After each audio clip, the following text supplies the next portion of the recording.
আসসালামু আলাইকুম রহমতুল্লাহ। হজরত মৌলানা কাজী রফিক আহমদ সাহেব রহমতুল্লাহ আলাইহি তার ইসালে সোয়াব উপলক্ষে আমি কয়েকটা কথা বলে স্মৃতিচারণ করতে যাচ্ছি। হজরতুল আল্লামা কাজী রফিক আহমদ রহমতুল্লাহ আলাইহি আল্লাহর এক অলি, যিনি ইতিমধ্যে ইন্তেকাল করেছেন। ইন্না লিল্লাহি ওয়া ইন্না ইলাইহি রাজিউন। আল্লাহ রাব্বুল আলামিন তাকে জান্নাতুল ফেরদাউস নসিব করুন। আল্লাহর প্রিয় বান্দা একজন খাঁটি আল্লাহর ওলি ছিলেন। তার বাবাও একজন আল্লাহর ওলি ছিলেন। আল্লাহ রাব্বুল আলামিন তার কবরকে জান্নাতের বাগান বানিয়ে দিক। তার কবরের সাথে নবী মুহাম্মদুর রাসূলুল্লাহ সাল্লাল্লাহু আলাইহি ওয়াসাল্লামের রওজা মুবারকের কানেকশন পয়দা করে দিক। আল্লাহ রাব্বুল আলামিন তার কবরকে জান্নাতের বাগান বানিয়ে দিক। আল্লাহ রাব্বুল আলামিন কিয়ামতের ময়দানে তাকে জান্নাতুল ফেরদাউসের বাসিন্দা করে দিক। আল্লাহর সেই বান্দা জীবিত থাকতে দিনের এমন কোনো শাখা নেই যে শাখায় তিনি কাজ করেন নাই। তিনি সামাজিকভাবে প্রতিষ্ঠিত ছিলেন, একজন ইনসাফকারী, সর্বজন শ্রদ্ধেয়, ধর্ম বর্ণ নির্বিশেষে একজন নির্ভরযোগ্য ব্যক্তি ছিলেন। সকল মতের, সকল পথের, সকল জাতের মানুষ তার কাছে এসে শান্তি পাইত। তিনি যেখানেই যাইতেন সেখানেই তিনি সম্মানের আসনে সমাসীন হইতেন। তিনি একজন রৌনক বশ আল্লাহর ওয়ালি ছিলেন। তিনি মানুষকে এত কাছে টেনে নিতে পারতেন খুবই সহজে। মানুষ তার কাছে দোয়া চাইলে এত প্রাণ খুলে প্রাঞ্জল ভাষায় হৃদয়গ্রাহী দোয়া করতেন যে দোয়ার মধ্যে এমন কিছু বাকি থাকতো না যে কাজী সাহেব কেবলা এই জিনিসটা বাকি রেখেছেন। আল্লাহর বান্দাকে আল্লাহ এতই ইলম হিকমা দিয়েছিল, তিনি প্রত্যেকটা মানুষের সাথে এত সুন্দর ব্যবহার করতেন। তিনি অনেক দিনই খেদমত রেখে গেছেন, অসংখ্য অগণিত মসজিদ মাদ্রাসা করে গিয়েছেন। তার অনেক গুণগ্রাহী মুহিব্বিন, অনেক মুরিদান রয়েছেন। তিনি তার বাড়িতে ইসালে সোয়াব করতেন, আমরা সবাই যাইতাম। তিনি তার প্রতিষ্ঠিত মাদ্রাসায় ওয়াজ করতেন, আমরা সেখানেও যাইতাম। তিনি বিভিন্ন বার্ষিক পরিকল্পনা মসজিদ মাদ্রাসায় তুলে ধরতেন, আমরা সেখানে তার কাছে গিয়ে অনুদান দিয়ে দোয়া চাইতাম। তিনি প্রাণ খুলে দোয়া করতেন। এই এলাকার প্রত্যেক আলেম ওলামা তার ওইখানে গিয়ে বিশ্রাম নিতেন, আরাম করতেন, তার কাছ থেকে দিনের শিক্ষা নিতেন, দীক্ষা নিতেন।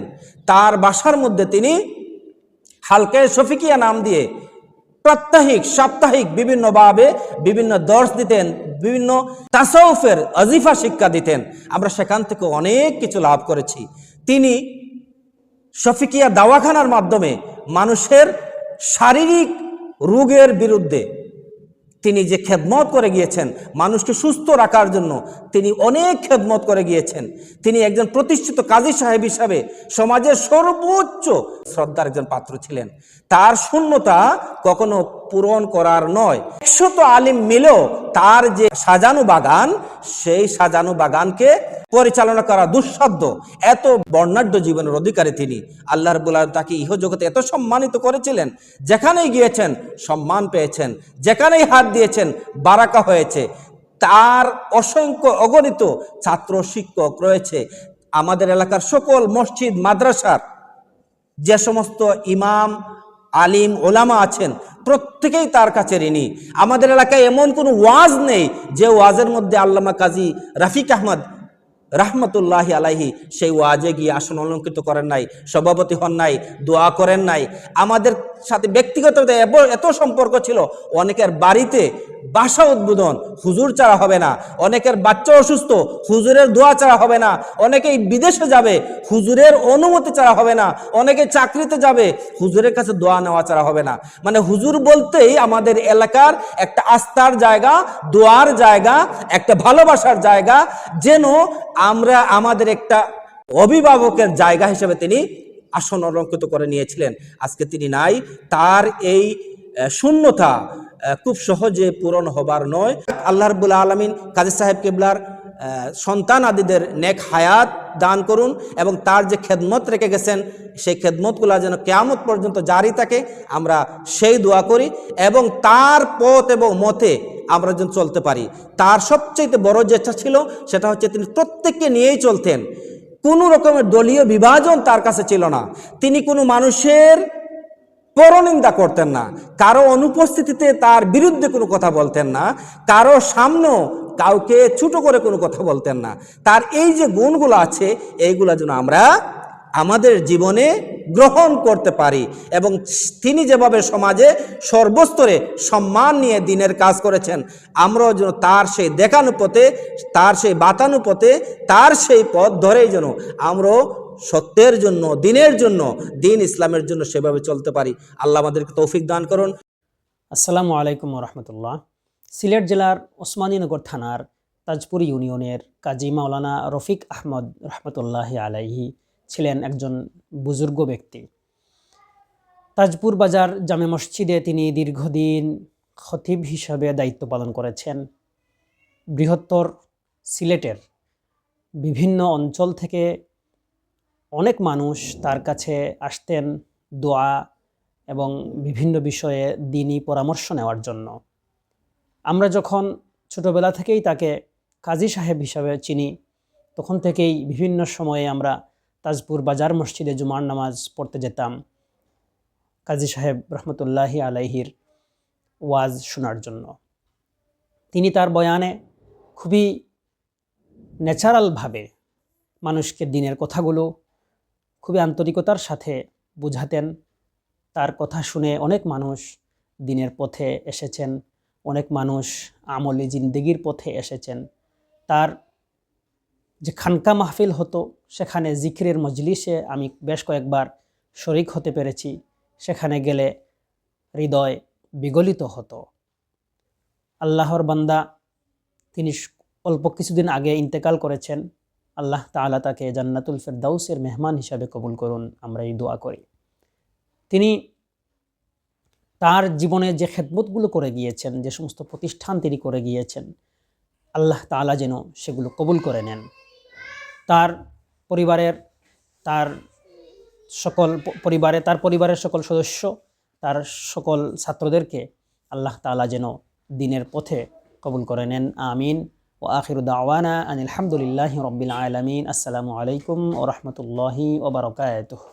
আসসালামু আলাইকুম ওয়া রাহমাতুল্লাহ। সিলেট বিভাগের অন্যতম একজন বুজুর্গ পীরে কামিল যিনি ছিলেন, রামপুরি সিলসিলার অন্যতম বুজুর্গ মাওলানা শফিক আহমদ সাহেব রহমতুল্লাহ আলাইহির সুযোগ্য সন্তান, পীরে তরিকত রাহনুমায়ে শরীয়ত মাওলানা কাজী রফিক আহমদ সাহেব 27 নভেম্বর 2025 সালে ইন্তিকাল করেছেন। ইন্না লিল্লাহি ওয়া ইন্না ইলাইহি রাজিউন। আল্লাহুম্মা জাল কবরহু রাওদাতাম মিন রিয়াদিল জান্নাহ। আল্লাহর এই বান্দা, আল্লাহর এই অলি, যাকে ইনসানে কামিল বলা যায়, ওনার সম্পর্কে কিছু মূল্যবান কথা বলার জন্য আমি বসেছি। আল্লাহ তাআলা যদি তৌফিক দান করেন। ওয়ামা তৌফিকি ইল্লা বিল্লাহ। প্রিয় দর্শকবৃন্দ, মাওলানা কাজী রফিক আহমদ সাহেব, যিনি পীরে তরিকত ছিলেন, রাহনুমায়ে শরীয়ত ছিলেন, ওনার সঙ্গে আমার পরিচয় হয়েছিল 2015 সালে। আমি মাওলানা মুস্তাফিজুর রহমান আল আজহারি 2009 সালের নভেম্বরে আল আজহার শরীফ বা আল আজহার বিশ্ববিদ্যালয়ের স্কলারশিপ নিয়ে মিশরে গিয়েছিলাম 2009 সালের নভেম্বরে। সম্ভবত 2011 সালের শেষের দিকে কাজী রাফিক আহমদ সাহেব রহমতুল্লাহ আলাইহির ছোটো সাহেবজাদা মাওলানা সঈদ আহমদ রাহিক ভাই, উনি মিশরে গিয়েছিলেন, বিশেষ করে আল আজহারের অধীনে আরবি ভাষার উপরে দক্ষতা অর্জনের জন্য, ডিপ্লোমা করার জন্য সেখানে গিয়েছিলেন। সেই সুবাদে ওনার সঙ্গে আমার মদিনাতুল বুস আল ইসলামিয়া, যে হোস্টেল বা মদিনাতে বিদেশি সকল ছাত্ররা বসবাস করে, সেখানে পরিচয় হয়। পরিচয় হওয়ার সুবাদে উনি আমার রুমে আসা যাওয়া করতেন। আমিও ওনার সঙ্গে যোগাযোগ করেছি। প্রায় দীর্ঘ 1 বছর সময় উনি মিশরে ছিলেন।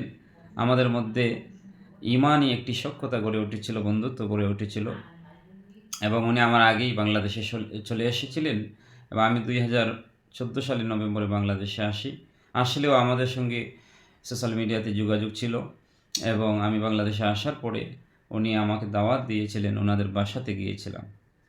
ওনাদের বাসা সিলেট জেলার ওসমানীনগর উপজেলার তাজপুর বাজারে ওনার বাবা খানকা রয়েছেন, যার কথা আমি এখন বলতেছি, পীরে তরিকত রাহনুমায়ে শরীয়ত মৌলানা কাজী রফিক আহমদ সাহেবের খানকা রয়েছে এবং একটি দাওয়াখানা রয়েছেন, এবং উনি এলাকার মধ্যে জনপ্রিয় একজন ব্যক্তি ছিলেন সব দিক দিয়ে, সামাজিকভাবে, রাজনৈতিকভাবে, ধর্মীয়ভাবে।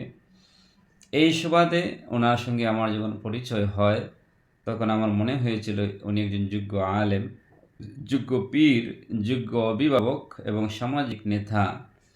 উনি সহজেই মানুষকে কাছে নিতে পারতেন ওনার সুন্দর ব্যবহারের মাধ্যমে, বিনয়ের মাধ্যমে। তখন থেকে উনি আমাকে ছেলের মতো মহব্বত করেছেন। তখন আমার মনে হয়েছিল যে আল্লাহ রাব্বুল আলামিন বলেছেন, ইন্নামা ইয়াখশাল্লাহা মিন ইবাদিহিল উলামা, আল্লাহর বান্দাদের মধ্য থেকে একমাত্র আল্লাহকে বেশি ভয় করেন উলামায়ে কেরাম। কোরআনুল কারীমের এই উলামা দ্বারা যাদেরকে উল্লেখ করা হয়েছে, সেই উলামাদের মধ্যে একজন ছিলেন পীরে তরিকত রাহনুমায়ে শরীয়ত মৌলানা কাজী রফিক আহমদ সাহেব। আমার দৃষ্টিতে নিঃসন্দেহে আমি ওনাকে অনেকবার দেখেছি, সেই 2015 সালের শুরু থেকে মৃত্যুর আগ পর্যন্ত অসংখ্যবার ওনার পরামর্শ নিয়েছি, দোয়া নিয়েছি। আমার মনে হয়েছে উনি একজন বুজুর্গ ছিলেন, ওলি ছিলেন। উনি অনেক মাদ্রাসার প্রতিষ্ঠাতা ছিলেন। ওনার হাতে গড়া জালালিয়া, ইব্রাহিমিয়া, আবাসিক হিফজুল কোরআন মাদ্রাসা, যেটি তাজপুর বাজারে রয়েছে, মোল্লাপাড়া আহমদিয়া দাখিল মাদ্রাসা আর যিনি প্রতিষ্ঠাতা ছিলেন, এবং ওনাদের বাড়ি দয়ামের বাজার থেকে ইসামতি গ্রামে ওনার খানকা রয়েছে, ওনার বাবার মাজার রয়েছে, সেখানে হিফজুল কোরআন মাদ্রাসা রয়েছে। এমনিভাবে বাংলাদেশের বিভিন্ন জায়গায়, বিশেষ করে সিলেট বিভাগের সুনামগঞ্জে, সিলেটের বিভিন্ন জায়গায় খানকা প্রতিষ্ঠা করেছিলেন। আর উনি একজন হক্কানি রব্বানি পীর ছিলেন, যেমন তেমন পীর ছিলেন না। ওনাকে আমি দেখেছি বৃদ্ধ বয়সে সুন্দরভাবে মিলাদ পড়তেন, সুন্দরভাবে কাসিদা তিলাওয়াত করতেন, জিকির করতেন। আমার ভালো লাগতো। ওনার সাথে আমার একটা স্মৃতিচারণ, সম্ভবত 2016 সালে তাজপুরের কাছেই একটা গ্রাম রয়েছে উসমানপুর কেন্দ্রীয় ঈদগাতে ওনারা খতিব নেবেন, হুজুরের কাছে এসেছেন। হুজুর ওনার ছোটো ছেলে আমার বন্ধু মাওলানা সাইয়দ আহমদ রাহিককে বললেন যে মাওলানা মুস্তাফিজুর রহমান আল আজহারি যদি অবসর থাকেন, উনি কোথাও ঈদের নামাজ না পড়ান, তাহলে ওনাকে নিয়ে আসো। সাইয়দ আহমদ রাহিক ভাই আমাকে ফোন দিলেন, আমি গেলাম। আমি যাওয়ার পরে ওনারা আসলেন তাজপুর কেন্দ্রীয় জামে মসজিদে, বাজার কেন্দ্রীয় জামে মসজিদে। যাওয়ার পর হুজুর বললেন যে এই মাওলানা আল আজহার শরীফ থেকে পড়াশোনা করেছেন, ওনাকে আপনারা নিয়ে যান। হুজুরের কথা বলার সাথে সাথে ওনারা আর কোনো দ্বিমত করলেন না, আমার প্রতি ওনারা রাজি হয়ে গেলেন, আমাকে নিলেন। দেখুন, একজন মানুষকে কতটুকু সম্মান করলে, কতটুকু ভালোবাসলে এক কথার উপরে 9 গ্রামের একটি ঈদগার খতিব নিয়ে যান তার। আমি দুইবার উসমানপুর কেন্দ্রীয় ঈদগাতে নামাজ পড়িয়েছি, এবং যেই মসজিদে হুজুর আমাকে ওনাদের কাছে ওনাদের দায়িত্ব সমঝিয়ে দিয়েছিলেন, সেই মসজিদটি হলো তাজপুর বাজার কেন্দ্রীয় জামে মসজিদ। এই জামে মসজিদে হুজুর একাধারে 40 বছর খেতাবতের দায়িত্ব পালন করেছেন, জুমার নামাজ পড়িয়েছেন। শুধু তাই না, ওনার কাছে আমি যখন বসেছি, অনেক রাজনৈতিক নেতৃবৃন্দ এসেছেন দোয়া নেওয়ার জন্য, এবং এলাকার তাজপুর এবং আশেপাশের সিলেটের বিভিন্ন জায়গা থেকে মানুষ আসতেন হুজুরের দোয়া নেওয়ার জন্য। আল্লাহ তাআলা আল্লাহর এই বান্দার রেখে যাওয়া খানকা, মাদ্রাসা, মসজিদগুলি কবুল করুন, আল্লাহুম্মা আমিন।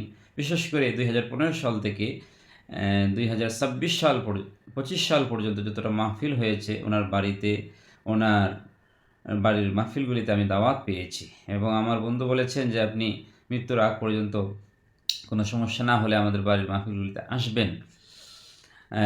বিশেষ করে ওনার রেখে যাওয়া 2-3 ছেলে, দুইজন লন্ডনে, বড়জন মৌলানা খলিল আহমদ সাহেব এবং ছোটজন মৌলানা সঈদ আহমদ রাহিক, যিনি আমার বন্ধু, এবং আরেকজন বাড়িতে রয়েছেন হাবিব সাহেব। আল্লাহ তাআলা যেন ওনাদের হায়াতে রিজিকে আমলে বরকত দান করেন, আল্লাহুম্মা আমিন। সবচেয়ে কাছ থেকে আমি যাকে দেখেছি উনি হলেন মৌলানা সঈদ আহমদ রাহিক। ওনার সম্পর্কে বলতে হয়, যেহেতু আমার বন্ধু মানুষ, উনি একজন বিনয়ী মানুষ, ভদ্র মার্জিত মানুষ, এবং একজন সুললিত কণ্ঠের অধিকারী, শুদ্ধভাষী একজন তেলাওয়াতকারী। উনি যখন মিশরে ছিলেন, যে মসজিদে নামাজ আদায় করতেন, সেখানের ইমাম সাহেব হয়তো ওনাকে এক ওয়াক্ত নামাজ পড়তে দিয়েছিলেন, ইমামতির দায়িত্ব দিয়েছিলেন। ওনার তেলাওয়াত শুনে মিশরীয় কারি সাহেবরা, যেখানে সারা বিশ্বে তারা তেলাওয়াত করেন, তাদের নাম দাম রয়েছে, ওনার তেলাওয়াতের প্রতি মুগ্ধ হয়ে ওনাকে সম্ভবত দৈনিক 3 ওয়াক্তের ইমামতির দায়িত্ব দিয়েছিলেন। দীর্ঘ 1 বছর উনি মিশরে ইমামের দায়িত্ব পালন করে এসেছেন। যোগ্য না হলে এটা সম্ভব না, আরবি ভাষা না জানলে সম্ভব না, এবং মার্জিত না হলে, বদ্র না হলে আরব দেশে ইমাম হওয়া যায় না। এবং উনি একজন যোগ্য আলেম, ওনার বড় ভাই আলেম, ওনার মেজু ভাই আলেম।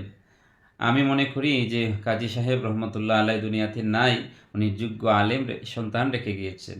ওনার ছোট ছেলে মৌলানা সঈদ আহমদ রাহিক সাহেবের শ্বশুর সান্দাইপাড়া মাদ্রাসার প্রিন্সিপাল, উনিও যোগ্য একজন আলেম। আমার দৃষ্টিতে হুজুর একজন যোগ্য, প্রাজ্ঞ, অভিজ্ঞ আলেম ছিলেন, পীর ছিলেন, কামেল ছিলেন, যার কারণে ছেলেমেয়েরা মেয়েরা সলেহা আবেদা হয়েছে, ছেলেরা আলেম হয়েছে, যোগ্য আলেম হয়েছে।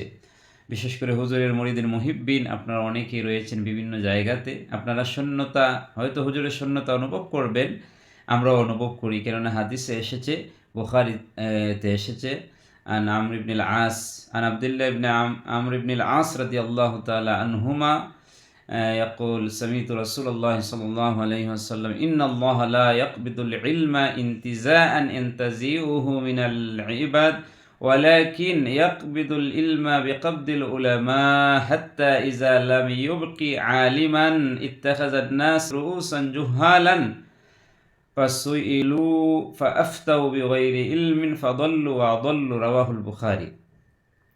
আব্দুল্লাহ ইবনে আমর ইবনে আস বাপ বেটা দুইজনই সাহাবী ছিলেন রাদিয়াল্লাহু তাআলা আনহুমা।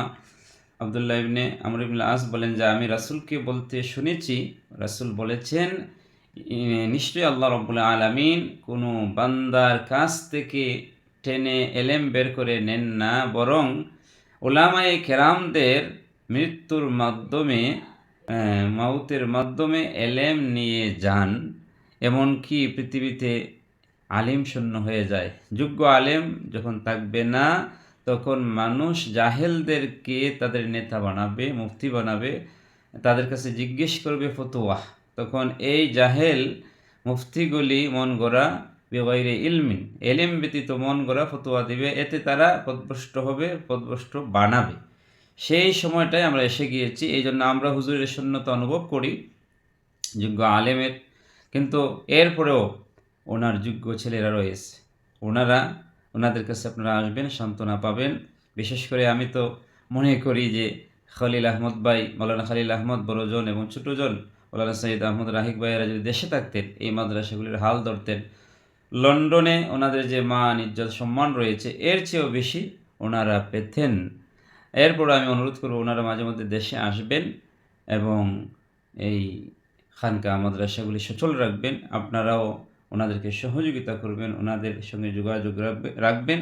আল্লাহ রাব্বুল আলামিন যেন ওনাদের হায়াতের রিজিকে আমলে বরকত দান করেন, আমাদেরকে হুজুরের রুহানি ফয়েজ নেওয়ার তৌফিক দান করেন। আল্লাহুম্মা আমিন। ওয়া আখিরু দাওয়ানা আলহামদুলিল্লাহি রাব্বিল আলামিন। আসসালামু আলাইকুম ওয়া রাহমাতুল্লাহ।